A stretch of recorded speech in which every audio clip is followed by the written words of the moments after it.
Hello दोस्तों, नमस्ते। मैं आज अपने लाइव जो कि हमारे पीएम मोदी जी का मैंने आज 30 अगस्त का जो लाइव था उसे देखा एवं उसको देखने के बाद में उनकी बातों पर गौर कर जो मेरे विचार थे, वो विचार जो मेरे मन में आए उसका मैं विश्लेषण कर मेरी वीडियो पर डालना चाह रही थी। तो उस उनके लाइव को जो मैंने सुना उसके बारे में दो बातें मैं उनसे शुरुआत करूंगी कि इरादे नेक हो तो सपने भी साकार होते हैं। इरादे नेक हो तो सपने भी साकार होते हैं। अगर दिल में लगन हो तो रास्ते भी आसान होते हैं। अगर दिल में लगन हो तो रास्ते भी आसान होते हैं। इन्हीं दो पंक्तियों के साथ में मैं शुरुआत करती हूँ कि मोदी जी का लाइव जैसे ही शुरू हुआ उन्होंने प्रिय देशवासियों के नाम से हमें उद्बोधन किया एवं उन्होंने कहा कि कोरोना से हमें मिलकर लड़ना है, हमें 2 गज की दूरी बनाए रखनी है, मास्क का अनिवार्यत उपयोग करना है और इसके साथ में देश को आगे बढ़ाना है। इस तरह से उन्होंने अपना उद्बोधन स्वरूप चालू किया और उन्होंने सबसे पहले बिहार वासियों को ओणम के त्यौहार की शुभकामनाएं दी। बिहार में ओणम का त्यौहार मनाया जा रहा है अभी एवं ओणम का त्यौहार हमारा मुख्य त्यौहार है, हमारा देश के मुख्य त्योहारों में से एक है। जो कि ओणम का त्यौहार है वह आदिवासियों का त्यौहार है एवं आदिवासी लोग अपनी संस्कृति के अनुसार उसे मनाते हैं, घरों को सजाते हैं, वह अपनी संस्कृति फसल काटते हैं और उनकी खुशी में उस त्यौहार को मनाया जाता है। फसल की रोपाई हो रही है, फसल अभी कटने वाली है, उसी स्थिति में बहुत ही खुशी होती है उनको और वह त्यौहार ओणम का त्यौहार मनाया जाता है। तो हमारे पीएम मोदी जी ने उसका अच्छे से जिक्र किया और उन्होंने कहा कि ओणम का त्यौहार है वह बिहार में ही नहीं, वह एक इंटरनेशनल त्यौहार बनने जा रहा है जो कि विदेशों में भी मनाया जाएगा। अमेरिका है, जैसे जहाँ भी हमारे आदिवासी भाई लोग रहते हैं वहाँ पर इस त्यौहार को मनाया जाएगा। तो बहुत ही अच्छी खुशी की बात है कि हमारे आदिवासियों का त्यौहार है वो विश्व प्रसिद्ध होने जा रहा है, अंतर्राष्ट्रीय त्यौहार बनने जा रहा है ओणम को। इसकी भी हमारे आदिवासियों की तरफ से, मेरे बांसवाड़ा ज़िले की तरफ से बहुत हार्दिक शुभकामनाएं बिहार के ओणम त्यौहार को, बिहार वासियों को। उसके बाद में मैं जिक्र करूंगी कि पीएम मोदी जी ने हमारे जो कि एक खिलौने उद्योग को पर बहुत ही अच्छी चर्चा की। उन्होंने कहा कि हमारे देश में, भारत देश में 7,000 करोड़ का उद्योग है, व्यवसाय कर सकते हैं लोग खिलौनों का, जो कि बहुत ही प्राचीन काल से दस्तकारी एवं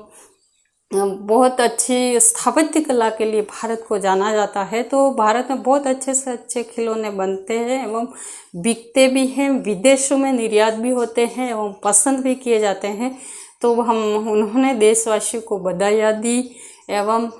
उसके बाद में उन्होंने हमारी नई शिक्षा नीति 2020 का भी जिक्र किया और उसके साथ में उन्होंने बहुत ही अच्छा एक हमारे बहुत प्राचीन शिक्षाविद रहे हैं रविंद्रनाथ टैगोर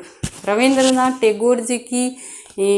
कुछ बचपन की बात जब उन्होंने कहीं पढ़ी थी तो उन्होंने चर्चा की कि रविंद्रनाथ टैगोर जो हमारे शिक्षाविद हैं उन्होंने बताया कि वो बचपन में खिलौने अपने घर से सामान ले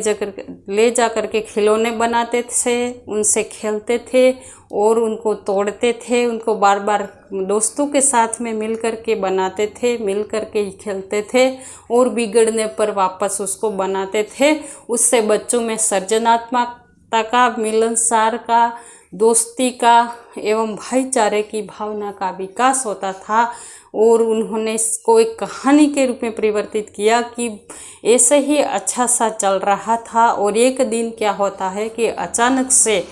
कोई अमीर घर का बच्चा होता है, वो विदेशों से कुवैत, आजकल लोग कुवैत जाते हैं और वहाँ से बना बनाया बहुत अच्छा खिलौना लेकर के आता है। तो वह रविंद्रनाथ जी की दोस्तों की टीम कुछ खेल खेल रही होती है तो सारे दोस्तों का ध्यान उस अच्छे से विदेशी खिलौने पर आकर्षित होता है। और रविंद्रनाथ जी कहते हैं कि वह खिलौना खेल की बजाय हमारे दोस्त थे वो खिलौना देखने के लिए आतुर थे, तो खेल बंद हो गया और वो खिलौना उस जो विदेशों से आया हुआ खिलौना था उससे वो खेलने लगे। तब उन्होंने कहा कि वैसे ही हमारे देश में चाइना से बने बनाया माल यहाँ आ जाता है। हमारे देश के लोग, हमारे देश के बच्चे, हमारे देश की युवा पीढ़ी है वो बना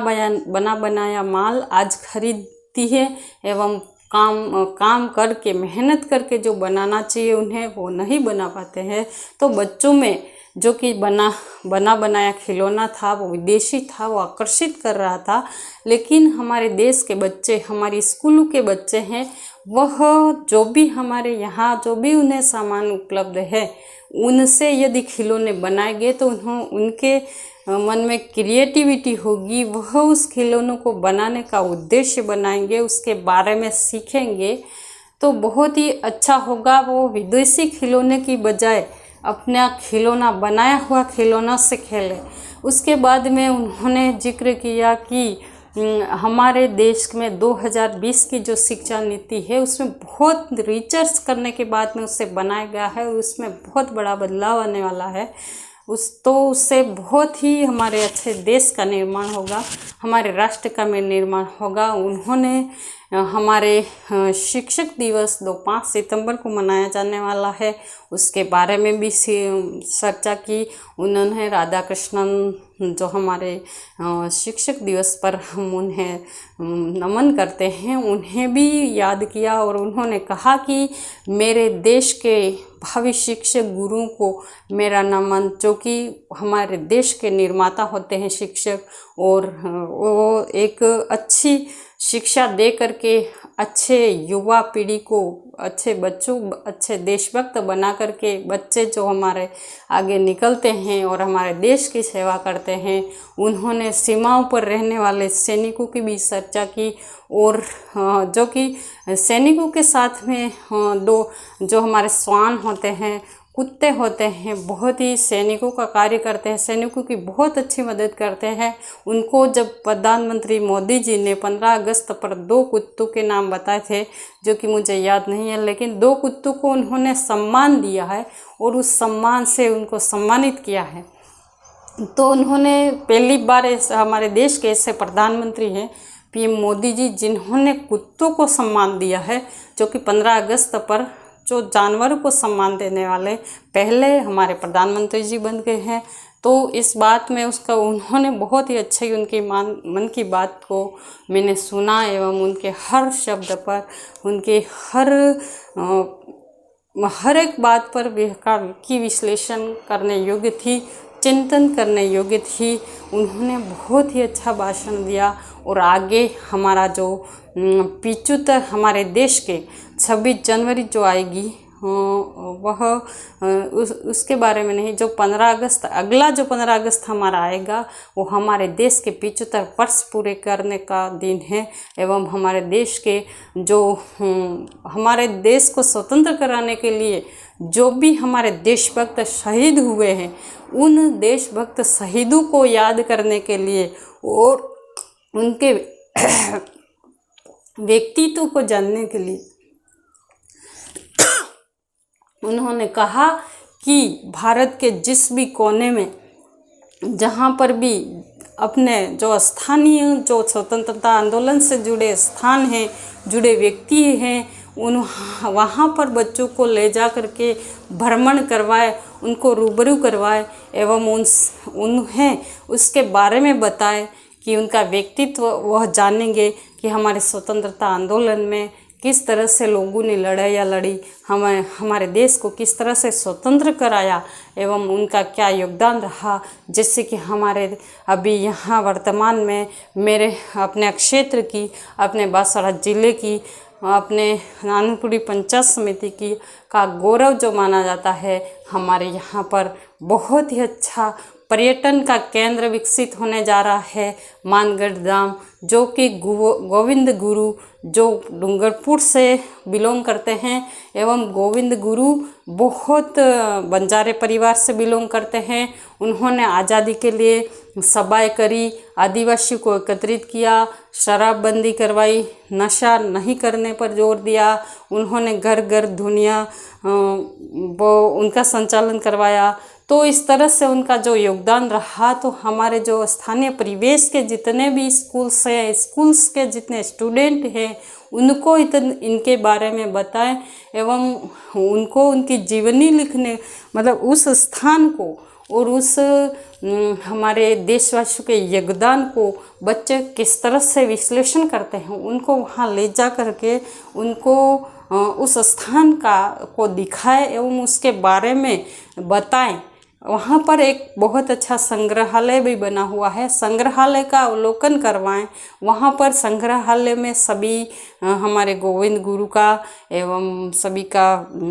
चित्र भी बनाए, चित्रांकन भी करवाया गया है, तो उसके बारे में हम बहुत अच्छा अध्ययन करवा सकते हैं। तो उन्होंने कहा कि प्रिय देशवासियों, जहाँ आप जिस क्षेत्र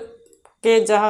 जहाँ से भी बिलोंग करते हैं, उस जिस क्षेत्र के में आपके बच्चे हैं, उस क्षेत्र के लोगों का क्या योगदान रहा, उसके बारे में उन बच्चों को दिखाएं। हमारे जैसे कि डूंगरपुर ज़िले में नाना साहब, जो कि अंग्रेज़ों से उन्होंने लड़ाई लड़ी और उनकी जो पुत्री थी कालीबाई, और उनको नाना साहब जो शिक्षक थे उस कालीबाई के, उनको गाड़ी के पीछे रस्सी से बांधकर घसीटा जा रहा था और घसीट कर अंग्रेज़ों के सैनिक ले जा रहे थे। उस अंग्रेज़ों के सैनिकों से अपने शिक्षक को छुड़ाने के लिए कालीबाई ने दातली से उस दौड़ करके जाकर उस रस्सी को काट दिया था और उन्हें छुड़ाया था। तो उस कालीबाई को अंग्रेज़ों ने ले जाकर फांसी पे चढ़ा दिया था। तो इस तरह की घटनाओं के बारे में बताएं, उनको नमन करें एवं उसको जो हमारे यहाँ पर जो हमारे क्षेत्र में हुई घटनाओं के बारे में अच्छी जानकारी दे, उनको अच्छे से, जैसे उन्होंने खिलौनों का जिक्र किया, तो इस तरह से आत्मनिर्भर भारत की कल्पना का बच्चे में विकास करें। आत्मनिर्भर भारत का जब उन्होंने संकल्प अभी लिया है, तो हमारे देश को सब मिलकर के, जो कि हमारे देश के निर्माता शिक्षक है, गुरु है, उनसे उन्होंने बहुत अच्छा आह्वान किया है कि हमारे देश के बच्चों को कैसे आत्मनिर्भर बनाने में हम सहयोग कर सकते हैं। तो इस बारे में मोदी जी का आज का लाइव बहुत ही अच्छा लगा। उस बारे में मेरे विचार आप तक पहुंचाने थे मुझे, जो कि